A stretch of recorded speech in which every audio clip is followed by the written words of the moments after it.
counting became the big part of the whole process while we were in camp.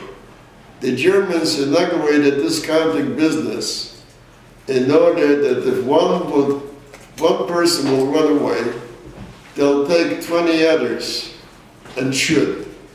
So in essence, you became the responsible for the next person not running away. Or we were giving a slice of bread, we were giving an aluminum pan. That aluminum pan became your lifeline because if you wanted to have some soup or some water, you had to guard this aluminum pan of life. And we went to work in the factory. Work was very difficult. It was in a hot area of steel. Consequently, what took place next is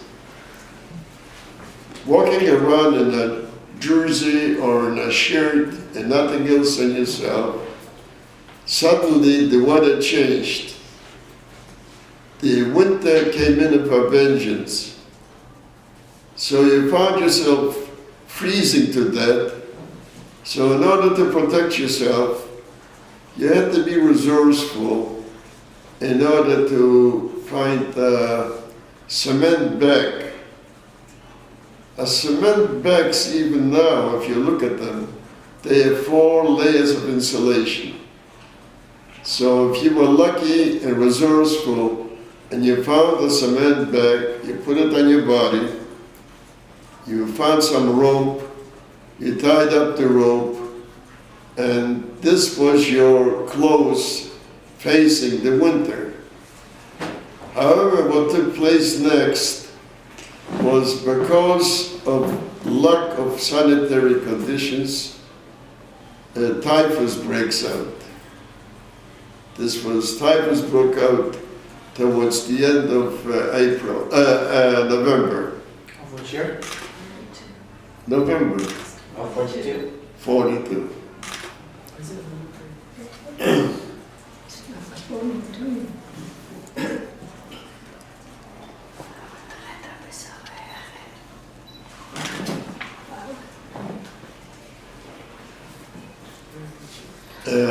To compound the problem of the typhus, we had a camp commander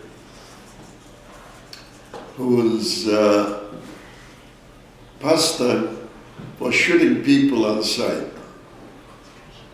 He was a short individual. He had a long leather coat on himself, a machine gun hanging over his head. He had 2 pincher dogs that he would approach the barrack. He would kick in the front door, and if you were unable to run out through the back, he fell out of the machine gun and shot you. His pastime was standing on the ground and watching people come out from the barrack on the few steps to the ground. Anybody that was wobbly, he shot on sight. So conditions were very fluid. You knew that you're going to be shot one way or the other.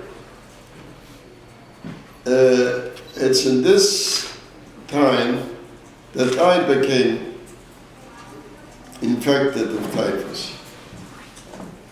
It's already January 1943. Mr. Kleinberg, I just want to know, what concentration camp is this in? Pardon? What camp is this in? Where you were in this time? What is the name of the camp? Just, there was no name. It was in the city Giersbeek. In the city where you live? Yeah, in the city where we live. So it didn't have a special name? It didn't have a title, unfortunately. It was Strzelnica, they called it. They called it the name Strzelnica. Okay. The thing is this, I get sick It's early part of January. We are in the midst of a severe snowstorm. It's middle of the night, and a command comes that the commander is coming to look over to check who is sick, who isn't. This is 1 o'clock in the morning. There is a rush of people from the barrack outside. I couldn't walk no more. I was at the height of my sickness. I was delirious, and I crawled on my floor in order to go outside, just like anybody else does. I crawled out. I tried to hang on to anyone to pull myself up, to stand up. Nobody was willing to help me because they knew I'm sick. Consequently, I was pushed, I was kicked. I wound up in the tail end of the column, and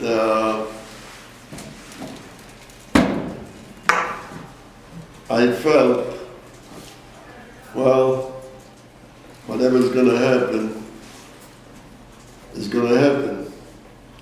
As it turned out, someone above wanted me to live. So lying in the snow, came early morning, I found myself, my sickness was gone. I experienced my first miracle of my life. But this is totally unheard of. The snow took away the fever. That's amazing.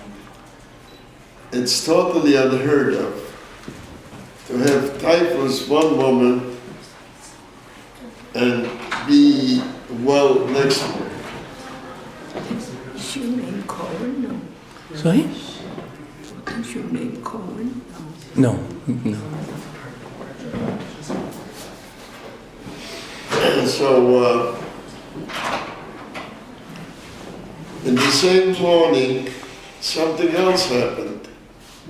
The SS came in, a delegation of SS, and they removed the camp commander. We found out later that they felt if they're gonna leave him roam around, there'll be nobody left to work. Consequently, in the same moment, they closed up the camp to give it a week quarantine. In other words, the sickness was finding whoever lived is lived, whoever didn't. After the week, conditions have changed drastically. They brought in clothes, they introduced better food, and above all, we were introduced to a shower once a week. There was a public shower in the city, so once a week we were marching down to get a shower, and life became a little bit more bearable.